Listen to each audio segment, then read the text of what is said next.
Hello students, welcome to my class financial accounting. आज हम लोग अपनी फर्स्ट यूनिट का थर्ड लेक्चर स्टार्ट करेंगे, जो हम लोग का लेक्चर है अकाउंटिंग कॉन्सेप्ट्स एंड कन्वेंशंस। इससे पहले हम लोग ने इसके दो लेक्चर्स में हम लोग ने मीनिंग और डेफिनेशन ऑफ अकाउंटिंग के बारे में पढ़ा था। अकाउंटिंग का नेचर क्या है, अकाउंटिंग के ऑब्जेक्टिव्स क्या हैं, अकाउंटिंग का स्कोप क्या है, ये सारी चीज़ें हम लोग ने अकाउंटिंग के बेसिक्स कॉन्सेप्ट्स को डिस्कस किया था। अब हम लोग अकाउंटिंग कॉन्सेप्ट्स एंड कन्वेंशंस को डिस्कस करेंगे। तो चलिए शुरू करते हैं हम आज का अपना टॉपिक।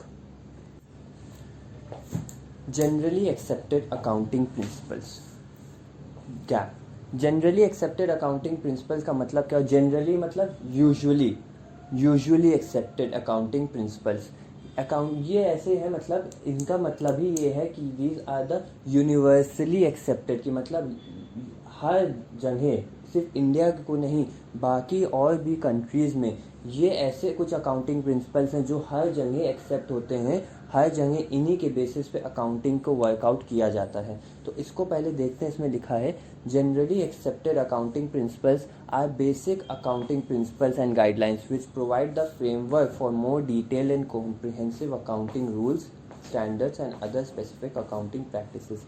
मतलब ये अकाउंटिंग प्रिंसिपल्स जो होते हैं ये एक गाइडलाइन रख देते हैं, एक हम लोगों को तरीका बताते हैं कि कैसे हमको अपनी अकाउंटिंग को कंडक्ट करना है, क्या क्या हम अकाउंटिंग में रूल्स लेके चलेंगे, क्या हमारे अकाउंटिंग के स्टैंडर्ड्स होंगे और कौन कौन सी हम अकाउंटिंग प्रैक्टिस को करेंगे जिससे हम अपने बिजनेस की फाइनेंशियल स्टेटमेंट्स को रेडी करेंगे। तो ये इनका नाम जनरली एक्सेप्टेड अकाउंटिंग प्रिंसिपल्स इसीलिए दिया क्योंकि ये कॉमन प्रिंसिपल्स हैं जो वर्ल्ड वाइड यूनिवर्सल नेचर के होते हैं, जो हर जगह अकाउंटिंग होने के लिए हर जगह पे जहाँ भी अकाउंटिंग होती है इन प्रिंसिपल्स का यूज़ आता ही है, क्योंकि इन प्रिंसिपल के बेस पर ही हम अपने फाइनेंशियल स्टेटमेंट्स का प्रिपरेशन कर सकते हैं। इसीलिए आगे क्या लिखा है, generally accepted accounting principle refer to a common set of accounting principles standard procedures issued by financial accounting standards board. ये क्या था, इशू किसने किया था? फाइनेंशियल अकाउंटिंग स्टैंडर्ड बोर्ड में, जिसका पर्पस क्या होता है? It aims to improve the clarity, consistency and comparability of the communication of financial information. कि इससे क्या होता है कि हमारी अकाउंटिंग इंफॉर्मेशन जो होती है उसमें एक क्लैरिटी आ जाती है, क्योंकि हमें ये पता चल जाता है कि हमको क्या कैसे करना है, क्योंकि उसकी गाइडलाइंस हमारे पास ऑलरेडी मेंशन्ड है। अगर हमको किसी काम को करना है, कोई नया काम हमको मिला, तो अगर हमें हमारे पास उसकी गाइडलाइंस नहीं है, हमारे पास उसका प्रोसीजर नहीं है कि कैसे हमें उसको काम को आगे बढ़ाना है, तो हम उस काम को प्रॉपरली नहीं कर पाएंगे। लेकिन अगर हमको वही कोई टास्क मिला है और उस टास्क के साथ हमको उसकी प्रॉपर गाइडलाइंस मिली है कि कैसे स्टेप बाय स्टेप हमें उस टास्क को परस्यू करना है, हम उस टास्क को कंप्लीट कर सकें, तो वो स्टेप हमारा क्लियरली कंप्लीट हो जाएगा और हम उससे प्रॉपर रिजल्ट्स निकाल पाएंगे। तो जनरली एक्सेप्टेड अकाउंटिंग प्रिंसिपल क्या देता है? हमारे अकाउंटिंग इन्फॉर्मेशन में क्लैरिटी देता है और उसमें कंसिस्टेंसी देता है। कंसिस्टेंसी का मतलब क्या होता है? ये नहीं है कि एक बार एक प्रिंसिपल को अप्लाई किया तो उसके बाद उसके बेसिस बदल गए। इन्हीं बेसिस पे हम कंसिस्टेंट लेवल पे अपने अकाउंट्स को प्रिपेयर करते हैं। और लास्ट में क्या होगा? कंपेरेबिलिटी, कि हम आपस में अपनी अकाउंटिंग इन्फॉर्मेशन को दूसरे की अकाउंटिंग इन्फॉर्मेशन से कंपेयर कर सकते हैं, या हम अपनी अकाउंटिंग इन्फॉर्मेशन को किसी प्रीवियस ईयर की अकाउंटिंग इन्फॉर्मेशन से कंपेयर कर सकते हैं। मतलब हमारा जो अकाउंटिंग इन्फॉर्मेशन जो हमारे पास हम गैदर करते हैं इस प्रिंसिपल्स को वर्कआउट करते हुए, उस अकाउंटिंग प्रिंसिपल को हम अपने आप में कंपैरिजन की तरह यूज़ कर सकते हैं अपने बिजनेस को फर्दर ग्रो करने के लिए। ठीक, तो अब ये आता है कि इस अकाउंटिंग प्रिंसिपल्स में होता क्या क्या है। तो अकाउंटिंग प्रिंसिपल्स में होते हैं accounting concepts and conventions. Generally accepted accounting principles में दो चीज़ें आती हैं, accounting concepts and accounting conventions, जिसमें कि 8 हमारे अकाउंटिंग कॉन्सेप्ट्स होते हैं और 4 हमारे अकाउंटिंग कन्वेंशंस होते हैं। तो चलिए पहले हम लोग ये देखते हैं कि हमारे पास कौन से 8 अकाउंटिंग कॉन्सेप्ट्स होते हैं। तो ये हैं हमारे 8 अकाउंटिंग कॉन्सेप्ट्स, जिसमें सबसे पहला है सेपरेट एंटिटी कॉन्सेप्ट, उसके बाद है अकाउंटिंग पीरियड कॉन्सेप्ट, फिर गोइंग कंसर्न कॉन्सेप्ट, चौथा ड्यूअल एस्पेक्ट कॉन्सेप्ट, फिर हिस्टोरिकल कॉस्ट कॉन्सेप्ट, उसके बाद है रियलाइजेशन कॉन्सेप्ट, फिर है मनी मेजरमेंट कॉन्सेप्ट और लास्ट है हमारा एक्चुअल कॉन्सेप्ट। ये 8 हमारे अकाउंटिंग कॉन्सेप्ट्स हैं और जो हमारे प्रिंसिपल्स का एक पार्ट बनते हैं, जिनके बेसिस पे हम अपनी अकाउंटिंग को करते हैं, हम अपने अकाउंट्स को प्रिपेयर करते हैं और अपने बिजनेस की अकाउंटिंग को एक शुरुआत देते हैं। इन्हीं प्रिंसिपल्स के बेसिस पे, ये प्रिंसिपल्स हमारे लिए गाइडलाइन सेट करते हैं कि कैसे हमको अपना बिजनेस करना है और कैसे हम अपने बिजनेस की अकाउंटिंग को इम्प्रूव कर सकते हैं। तो चलिए हम लोग एक एक करके इन प्रिंसिपल्स को अब डिस्कस करते हैं। तो सबसे पहले हमारे पास है separate entity concept. Separate entity concept का मतलब क्या होता है? सेपरेट एंटिटी कॉन्सेप्ट क्या होता है कि business is separate from its owner. जैसे कि हमने इससे पहले की क्लास में भी आप लोग को बताया था, सेपरेट एंटिटी कॉन्सेप्ट का मतलब क्या होता है, बिजनेस का मतलब क्या होता है कि in the eyes of law की नज़र में बिजनेस की एक अपनी एक सेपरेट लीगल आइडेंटिटी है। इसीलिए इसको क्या कहा जाता है? एक आर्टिफिशियल लीगल पर्सन, क्योंकि it is a business is created by law, and if it is created by law it is an artificial person, not a actual person. तो बिजनेस की एक सेपरेट अपनी लीगल आइडेंटिटी होती है जो कि separate from its owner होती है। सेपरेट का मतलब क्या है? Different from its owner. The legal identity of the business is separate from its owner, मतलब बिजनेस अपनी ओनर की आइडेंटिटी से नहीं जाना जाता, उसकी एक अपनी आइडेंटिटी होती है। वो अपना एक लीगल रोल प्ले कर रही थी on the basis of legal. वो एक आर्टिफिशियल पर्सन होता है जो अपने तरफ से अपने अकाउंट्स को मेंटेन करता है। इसीलिए हम जो अकाउंटिंग करते हैं with the view point of business करते हैं, not the view point of owner. Separate entity concept ये कहता है कि the business is separate from its owner, उसकी आइडेंटिटी अलग है, ओनर की आइडेंटिटी अलग है। ठीक। नेक्स्ट हमारा सेकेंड कॉन्सेप्ट होता है accounting period concept. Accounting period concept क्या कहता है? अकाउंटिंग पीरियड पहले पढ़ के देख लेते हैं। इसमें the principle entails that the accounting process of a business should be completed within a certain period of time which is usually a financial year और a calendar year. Thus, every transaction which relates to a particular accounting period will form a part of financial statements prepared for that period. कहने का मतलब ये है कि accounting period का मतलब होता है कि जो हम अकाउंट्स बनाते हैं बिजनेस के, उसमें ये होना चाहिए एक कॉमन डिवीजन होना चाहिए, एक कॉमन पार्ट होना चाहिए। ये नहीं कि हमने बिजनेस की स्टार्टिंग से जिस साल से बिजनेस स्टार्ट किया, साल के एंड तक के एक ही अकाउंट्स बनाते जा रहे हैं और बिल्कुल एंड में हम प्रॉफिटेबिलिटी को जज करेंगे। नहीं, हम क्या करते हैं, बिजनेस की अकाउंटिंग को इक्वल पार्ट्स में डिवाइड कर देते हैं। जो पार्ट क्या होता है हमारा एक 12 मंथ्स का पीरियड। 12 मंथ्स का पीरियड मतलब एक ईयर। अब ये ईयर हमारा कोई सा भी हो सकता है या कि कैलेंडर ईयर भी हो सकता है, जो कि हमारा क्या होता है 1 जनवरी से 31 मार्च, या ये हमारा फाइनेंशियल ईयर भी होता है। जो फाइनेंशियल ईयर हमारा क्या होता है, जो स्टार्ट होता है 1 अप्रैल से और ख़त्म होता है अगले साल के 31 मार्च को।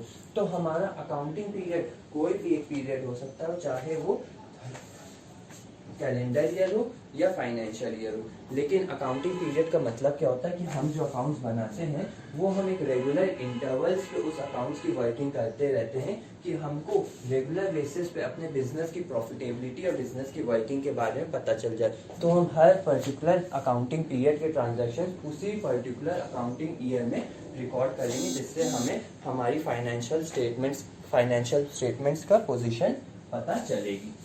ठीक है। इसके बाद हमारे पास नेक्स्ट कॉन्सेप्ट आता है going concern concept. Going concern का मतलब चलते रहना। गोइंग कंसर्न का मतलब चलते रहना। इसका कहने का पर्पस क्या होता है कि हम अकाउंट बिजनेस इस व्यू पॉइंट से स्टार्ट करते हैं कि हम एक लॉन्ग रन पे बिजनेस को चलाएंगे। ये नहीं कि हमने आज बिजनेस शुरू किया अगले साल हमारा बिजनेस बंद हो गया। हम इस व्यू पॉइंट से बिजनेस को स्टार्ट करते हैं कि ये बिजनेस हमारा लॉन्ग टर्म के लिए चलेगा। इस बिजनेस की लाइफ बहुत लंबी है। इसको पहले पढ़ते हैं। इसमें लिखा है it is assumed that the business will exist for a long time and transactions are recorded from this point of view. It is that necessitates distinction between expenditure that will render benefit over a long period and that those whose benefit will be exhausted quickly within the year.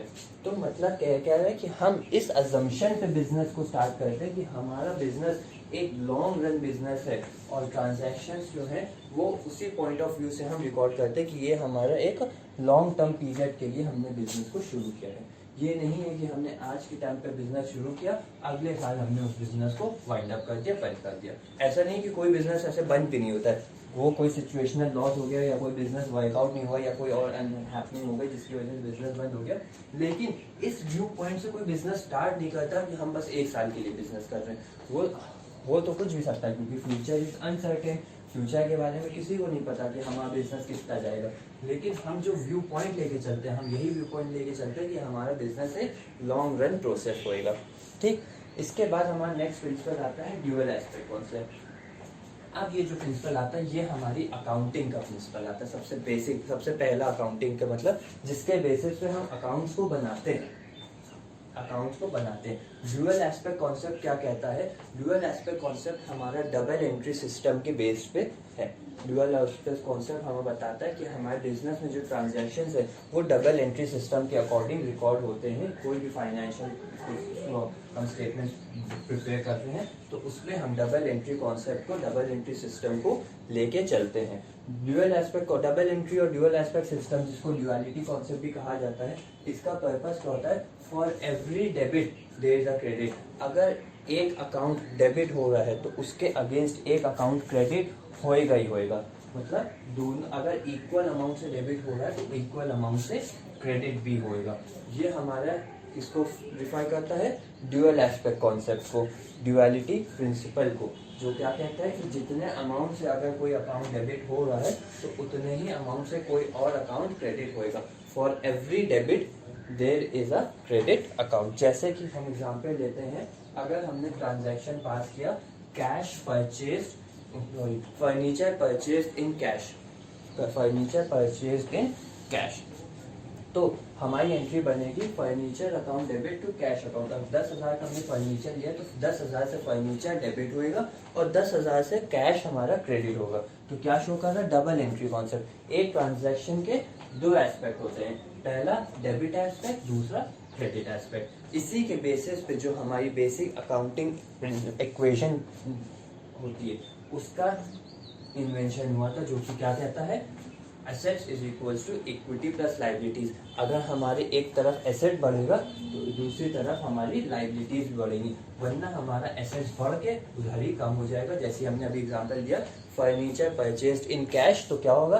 10,000 से हमारा furniture बढ़ा, asset बढ़ा, तो 10,000 से हमारा cash कम हो गया, asset कम हो गया, तो हमारा 10,000 से बढ़ के 10,000 कम हो गया। हमारी इक्वेशन में कोई चेंज नहीं रहेगा, तो हमारी इक्वेशन वही रहेगी, assets is equals to equity plus liabilities.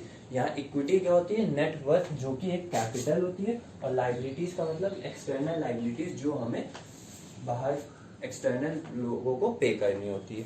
ठीक, इसके बाद हमारा 5वां कॉन्सेप्ट आता है historical cost concept. Historical cost concept क्या कहता है कि जो हम अपने बिजनेस में ट्रांजैक्शंस की वैल्यू को रिकॉर्ड करते हैं वो उन वैल्यू पे रिकॉर्ड करते हैं। मतलब ट्रांजैक्शंस या बेसिकली जो एसेट्स की वैल्यू को हम रिकॉर्ड करते हैं वो उन वैल्यू पे रिकॉर्ड करते हैं जिस वैल्यू पे हमने उनको एक्चुअली में एक्वायर किया हो। मतलब हमने अगर आज से 5 साल पहले हमने कोई मशीनरी खरीदी होगी तो हम अपनी बुक्स ऑफ अकाउंट में उसी वैल्यू पे लेके चलेंगे, ना कि हम हर साल उसकी मार्केट वैल्यू रिकॉर्ड करेंगे। मार्केट वैल्यू ऑब्वियसली बढ़ रही होगी। अगर हमने कहीं लैंड खरीदा है तो हमने क्या होगा, हर साल मार्केट वैल्यू उसकी अप्रिशिएट होती जाती है, लेकिन हम अपनी बुक्स में उसको उसी कॉस्ट पे रिकॉर्ड करेंगे जिस कॉस्ट पे हमने उसको एक्वायर किया था, जब तक हम अपने बिजनेस को रिवैल्यूएट नहीं करते किसी अकाउंटिंग स्टैंडर्ड की रिक्वायरमेंट के अंदर। तो उसमें ये लिखा होता है, जैसे लिखा है as a general rule when certain economic resource or asset are acquired they are recorded as per cash or cash equivalent actually spent to acquire the resource। मतलब जो हमने उस टाइम खर्च किया हो, जिस टाइम पे हमने उसको परचेज किया हो, चाहे वो कल के पीरियड में हो चाहे वो 10 साल पहले के पीरियड में, हम उसको उसी वैल्यू पे रिकॉर्ड करेंगे। उसके बाद हमारा प्रिंसिपल आता है रियलाइजेशन कॉन्सेप्ट। रियलाइजेशन कॉन्सेप्ट ये कहता है कि हम उन्हीं ट्रांजैक्शंस के बारे में या उन्हीं ट्रांजैक्शंस को बिजनेस में रिकॉर्ड करेंगे या उनको कंसिडर करेंगे जो एक्चुअली में हुए हैं।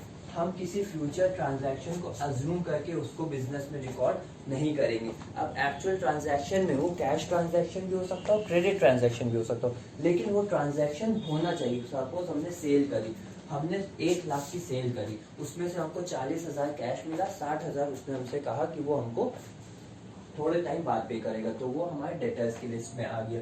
तो लेकिन क्या हुआ, ये ट्रांजैक्शन एक पास हुआ पूरा, ये एक्चुअल ट्रांजैक्शन है, हम इस ट्रांजैक्शन को रिकॉर्ड करेंगे। इसका मतलब ये नहीं है कि हम एक फ्यूचर सेल को अज्यूम कर ले कि हाँ हम आगे के पीरियड में इतने की सेल करेंगे तो उसके अकॉर्डिंग हम उस ट्रांजैक्शन को रिकॉर्ड कर लेते हैं। नहीं, रियलाइजेशन कॉन्सेप्ट ये कहता है कि हम सिर्फ उन्हीं ट्रांजैक्शंस को बिजनेस में रिकॉर्ड करते हैं जो एक्चुअली में अकर हुए हों, जिनकी एक्चुअली में कोई एग्जिस्टेंस है, सिर्फ उन ट्रांजैक्शंस को बिजनेस में हम रिकॉर्ड करते हैं।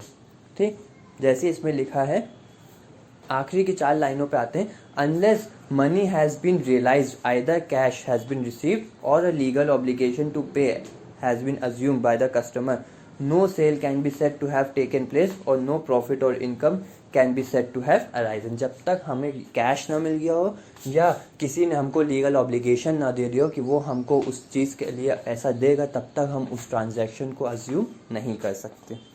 ठीक है, अब हम लोग आते हैं अपने नेक्स्ट कॉन्सेप्ट पे, जो कि कहता है money measurement concept. Money measurement concept starting से हम आप लोग से डिस्कस करते आ रहे हैं। इसका मतलब क्या होता है, जो हमने सबसे स्टार्टिंग में बताया था, recording of financial transactions. Accounts में कौन से ट्रांजैक्शंस को रिकॉर्ड करते हैं, फाइनेंशियल ट्रांजैक्शंस को। तो मनी मेजरमेंट कॉन्सेप्ट उसी कॉन्सेप्ट के बेसिस पे इन्वेंट हुआ है। कि मतलब ये क्या कहता है कि हम सिर्फ उन ट्रांजैक्शंस को अपने बिजनेस में रिकॉर्ड करेंगे जिनका कोई फाइनेंशियल नेचर हो, मतलब that can be express in terms of money, जिनको हम मनी के वैल्यू में एक्सप्रेस कर सके या मनी के वैल्यू में कैलकुलेट कर सके, सिर्फ उन्हीं ट्रांजैक्शंस को हम बिजनेस में रिकॉर्ड करेंगे। तो मतलब क्या होता है, जिसे लिखा हुआ है कि the money measurement concept says that business should record an accounting transaction if it can be expressed in terms of money. This means that the focus of accounting transaction is on quantitative information. Quantitative मतलब which can be measured rather than qualitative information. Qualitative information which cannot be measured or computed. इस जैसे कि हमने बताया था, qualitative information क्या होगी, हमारे किसी मैनेजर, हम किसी ने जॉब छोड़ दी, हमारे मैनेजर की सडन डेथ हो गई, कुछ हो गया जिससे हमारा बिजनेस अनस्टेबल हो गया, तो ये सब क्वालिटेटिव इन्फॉर्मेशन है, बिजनेस पे इस पे इफेक्ट पड़ता है। लेकिन इन ट्रांजैक्शंस को हम रिकॉर्ड नहीं कर सकते क्योंकि इनका कोई फाइनेंशियल नेचर नहीं। फाइनेंशियल नेचर क्या है, हमने एसेट परचेज किया, हमने किसी को पैसा दिया, हमने किसी से पैसे रिसीव किए, ये सब ट्रांजैक्शन को हम बिजनेस में रिकॉर्ड कर सकते हैं क्योंकि इनकी एक मनी वैल्यू है। तो मनी मेजरमेंट कॉन्सेप्ट क्या कहता है कि हम उन्हीं ट्रांजैक्शन को बिजनेस में रिकॉर्ड कर सकते हैं जिनका कोई फाइनेंशियल नेचर हो, जो हम मनी के टर्म्स में एक्सप्रेस कर सकें। और लास्ट हमारा क्या कहता है, एक्यूरल कॉन्सेप्ट। एक्यूरल कॉन्सेप्ट का मतलब क्या होता है कि हम अपने ट्रांजैक्शंस को, रेवेन्यू और एक्सपेंसेस को उसी टाइम पे हम रिकॉर्ड कर लेते हैं। रेवेन्यू हमारे एक्सपेंडिचर, मतलब हमने कहीं कोई खर्चा किया हो या कोई हमें इनकम हुई, हम उसी टाइम पे रिकॉर्ड करते हैं जिस टाइम पे हमने उन ट्रांजैक्शंस को कंप्लीट किया, ना कि हम वेट करते कि हमको उस ट्रांजैक्शन से पैसा मिल जाए तो हम रिकॉर्ड करें, या हम जब उस ट्रांजैक्शन का पैसा पे करें तब रिकॉर्ड करें। हो सकता हो कि हमने एक फाइनेंशियल ईयर में ट्रांजैक्शन पास किया हो, लेकिन हमने सेल, क्रेडिट पे सेल करी, लेकिन हमको उसका पैसा नेक्स्ट फाइनेंशियल ईयर में मिला। तो अगर हम नेक्स्ट फाइनेंशियल ईयर में रिकॉर्ड करेंगे तो वो हमारी फाइनेंशियल पोजीशन को डिपिक्ट नहीं करेगा, क्योंकि एक्चुअली में वो सेल कब हुई थी, हमारे इस फाइनेंशियल ईयर में। तो एक्यूरल कॉन्सेप्ट क्या कहता है कि हम अपने ट्रांजैक्शंस को उसी टाइम पे रिकॉर्ड करते हैं जिस टाइम पे वो एक्चुअली में हुए हों। इसका वेट नहीं करते हैं कि हमको उसका एक्चुअली में पेमेंट मिला या नहीं मिला। तो देखिए पढ़ के बताते हैं। एक्यूरल अकाउंटिंग का मतलब क्या होता है, accounting method where revenue or expenses are recorded when a transaction occurs rather than when payment is received or made. ये प्रिंसिपल किसके प्रिंसिपल के तरीके से आता है, इसको मैचिंग प्रिंसिपल भी कहा जाता है, जिसमें हम उसी पीरियड में अपने रेवेन्यू एक्सपेंसेस को रिकॉर्ड करते हैं जिस पीरियड में एक्चुअली वो अकर हुए हों। ठीक है, तो ये थे हमारे अकाउंटिंग कॉन्सेप्ट्स। अब हम लोग बढ़ते हैं अपने अकाउंटिंग कन्वेंशंस की तरफ। अब अकाउंटिंग कन्वेंशंस हमारे 4 होते हैं। कौन से होते हैं, convention of consistency, convention of conservatism, convention of materiality, convention of full disclosure. ये 4 हमारे अकाउंटिंग कन्वेंशंस होते हैं। तो चलिए हम लोग इनको डिस्कस कर लेते हैं। सबसे पहले हमारा आता है कन्वेंशन ऑफ कंसिस्टेंसी, जो क्या कहता है कि बिजनेस हमारा उसी अकाउंटिंग प्रिंसिपल्स को फॉलो करेगा थोड़े नंबर ऑफ अकाउंटिंग पीरियड के लिए। मतलब जो हमारे अकाउंटिंग प्रिंसिपल्स हैं उनको एक सेट ऑफ अकाउंटिंग ईयर्स के लिए उसको फॉलो करेगा। ये हमारा उसी एक तरीके से ये गोइंग कंसर्न कॉन्सेप्ट से लिंक करता है। कंसिस्टेंसी का मतलब बिजनेस में हम एक पहली चीज गोइंग कंसर्न की क्या होगा, वो ये अज्यूम करता है कि हमारा बिजनेस लॉन्ग रन के लिए चलेगा। और कन्वेंशन ऑफ कंसिस्टेंसी क्या कहती है कि हम अपना जो set of accounting principles use कर रहे हैं, हम उन्हीं सेट ऑफ अकाउंटिंग प्रिंसिपल्स को आगे भी यूज करते आएंगे। ये नहीं कि हमने आज एक पर्टिकुलर ईयर में कोई अकाउंटिंग प्रिंसिपल यूज किया, उस बेसिस पे हमने अकाउंटिंग की, अगले साल में हमने दूसरे बेसिस पे अकाउंटिंग की। फॉर एग्जाम्पल जैसे दो तरीके से बिजनेस होता है, एक कैश बेसिस, एक एक्चुअल बेसिस। कैश बेसिस वो होता है कि हम ट्रांजैक्शंस को तब रिकॉर्ड करेंगे जब एक्चुअली में हमको कैश मिला या हमने कैश पे किया। और एक्चुअल बेसिस क्या होता है कि हम ट्रांजैक्शंस को उसी टाइम रिकॉर्ड कर लेते हैं जब ट्रांजैक्शन पास हुआ, भले ही हमको कैश मिला हो या ना मिला हो। तो ये दो अलग तरीके हो गए बिजनेस करने के। अब कन्वेंशन ऑफ कंसिस्टेंसी क्या कहता है कि हमने अगर कोई एक तरीका चुना है, सपोज हमने अगर एक्चुअल कॉन्सेप्ट चुना है जो कि यूजुअली चुना जाता है एक्चुअल बेसिस ऑफ अकाउंटिंग, तो हम अपने आगे के सालों में भी एक्चुअल बेसिस ऑफ अकाउंटिंग को ही परस्यू करेंगे। ये नहीं कि हमने एक साल एक्चुअल बेसिस करा तो फिर हमने कुछ टाइम के लिए कैश बेसिस आ गया, फिर हम वापस एक्चुअल बेसिस पे आ गए। ऐसे हम अकाउंटिंग में प्रिंसिपल्स को चेंज नहीं कर सकते कि जो हम प्रिंसिपल्स लेके चल स्टार्टिंग की हम उन्हीं प्रिंसिपल्स के बेस पे आगे की अकाउंटिंग करते हैं, जिससे हम अपने बिजनेस की कंक्लूजन्स को प्रॉपरली ड्रॉ कर सकते कि हमारा बिजनेस कैसे फाइनेंशियली अपने आप को ग्रो कर रहा है। कि हमें ये पता चलेगा कि हमारा बिजनेस एक ही प्रिंसिपल को फॉलो करते करते कितना हम बिजनेस में इम्प्रूवमेंट ला रहे हैं। अगर प्रिंसिपल बदल देंगे तो बिजनेस के जो रिजल्ट्स आएंगे वो भी अलग आएंगे और हम आपस में उनको कंपेयर नहीं कर पाएंगे। ठीक, नेक्स्ट हमारा आता है convention of conservatism. Convention of conservatism ये कहता है कि हम अपने आप को कंजर्व लेके जाएंगे, मतलब हम अपने आप को ये लेके चलेंगे कि हम लॉसेस की तरफ अपना ज्यादा रुझाव रखेंगे कि हाँ हो सकता है हम अपने ये रहे कि हाँ हमको लॉसेस होंगे, और हम प्रॉफिट्स की तरफ ज्यादा नहीं रखते कि हम अपने दिलों में उम्मीद न रखें कि हाँ हमको प्रॉफिट होंगे। मतलब फोकस क्या होता है, हम अपने अनसर्टेन मतलब आने आगे वाले लॉसेस और लाइबिलिटीज को भी हम देखते हैं, उनके लिए हम प्लानिंग करते हैं, लेकिन हम आगे आने वाले प्रॉफिट्स और आगे आने वाली इनकम पे या एसेट्स को हम इतनी जल्दी कंसीडर नहीं करते। मतलब हमारा फोकस ये रहता है कि अगर हम ये दिमाग में लेकर चलते हैं कि हो सकता है हमको आगे ये लॉस हो सकता है, ये हमारे ऊपर लाइबिलिटी आ गई, कि जब हमारे ऊपर ये लाइबिलिटी आएगी तो हमारे एकदम से अनसर्टेनिटी, हमारे ऊपर बिजनेस में अनस्टेबिलिटी नहीं आ जाएगी कि लो हमारे ऊपर लॉस आ गया। ठीक, और हम ये लेके नहीं चलते कि हमको फ्यूचर में प्रॉफिट्स होंगे, तो अगर एक्चुअली में वो प्रॉफिट नहीं हुए तो हमारा बिजनेस अनस्टेबल हो जाएगा, क्योंकि हमने उस प्रॉफिट अजम्पशन की बेसिस पे आज के ट्रांजैक्शंस को वेरी किया था। सपोज हम अज्यूम कर रहे हैं कि हमको फ्यूचर में 1 लाख का प्रॉफिट होएगा, तो हमने आज एक प्रोजेक्ट शुरू कर दिया, हमने सोचा जब हमने वो 1 लाख का प्रॉफिट होएगा हमने उसको इसमें इन्वेस्ट कर दिया। अब एक्चुअली में वो प्रॉफिट नहीं हुआ तो क्या हुआ, हमने हमारे प्रोजेक्ट में जो पैसा इन्वेस्ट करना था वो नहीं कर पाए, तो जो हमने अब तक लगाया वो भी बर्बाद हो जाएगा। और वही चीज अगर हम लॉसेस के टाइम पे बताएं कि लॉसेस को क्या लेके चलेंगे, कि हम अज्यूम करेंगे कि अगर हम एक काम कर रहे हैं, हमने सपोज हमने सेल्स क्रेडिट सेल करी 50,000 की, तो हम इसमें अज्यूम करेंगे कि 5,000 के डेटर्स ऐसे जो हमको शायद धोखा दे जाए, हमको पैसा ना दे। तो अगर उन्होंने ऐसा नहीं किया तो अच्छी बात है, हमको खुशी होगी, हमारा लॉस नहीं होगा। लेकिन अगर हो गया तो हम उसके लिए ऑलरेडी प्रिपेयर थे। तो कन्वेंशन ऑफ कंजर्वेटिज्म में ये रहता है कि हम अपने लॉसेस और लाइबिलिटीज को पहले देखते हैं, ना कि अपने प्रॉफिट्स और एसेट्स को।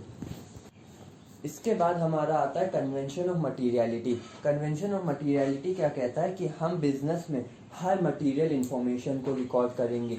जो भी बिजनेस के लिए रिक्वायर्ड इंफॉर्मेशन है, जिनका रिकॉर्ड होना बिजनेस में जरूरी, हर ट्रांजैक्शन जो भी बिजनेस में हुआ है उन ट्रांजैक्शन को बिजनेस में रिकॉर्ड करेंगे कि हमको एक ट्रू और फेयर हमारे अकाउंटिंग इन्फॉर्मेशन मिले, हमारी फाइनेंशियल पोजीशन क्या है, हमारी फाइनेंशियल स्टेटमेंट से क्या रिजल्ट है, तो हमें एक ट्रू फाइनेंशियल पोजीशन पता चले। ये नहीं है कि हमने अपनी फाइनेंशियल स्टेबिलिटी अच्छी दिखाने के लिए हमने अपने एक्सपेंसेस शो ही नहीं किए, हमने अपने ऊपर की जो लाइबिलिटीज है वो बिजनेस में रिकॉर्ड ही नहीं की। मटीरियल का मतलब क्या होता है, जरूरी, जो भी नेसेसरी या जरूरी इंफॉर्मेशन है जिसका बिजनेस में रिकॉर्ड होना मैंडेटरी है, जो जरूरी है बिजनेस में रिकॉर्ड होना, उन ट्रांजैक्शंस को रिकॉर्ड करना हमारे ऊपर एक जिम्मेदारी होती है, क्योंकि उसी के बेसिस से हमको एक्चुअल हमारी बिजनेस की फाइनेंशियल पोजीशन पता चलेगी।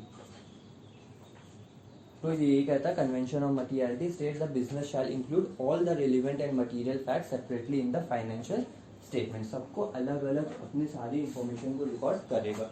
और लास्ट में हमारे पास आता है कन्वेंशन ऑफ फुल डिस्क्लोजर, कि ये क्या कहता है कि जो हमने मटेरियल इन्फॉर्मेशन रिकॉर्ड की, all the material information, relevant information जो भी है वो पूरी तरीके से हमें डिस्क्लोज रखनी चाहिए अकाउंटिंग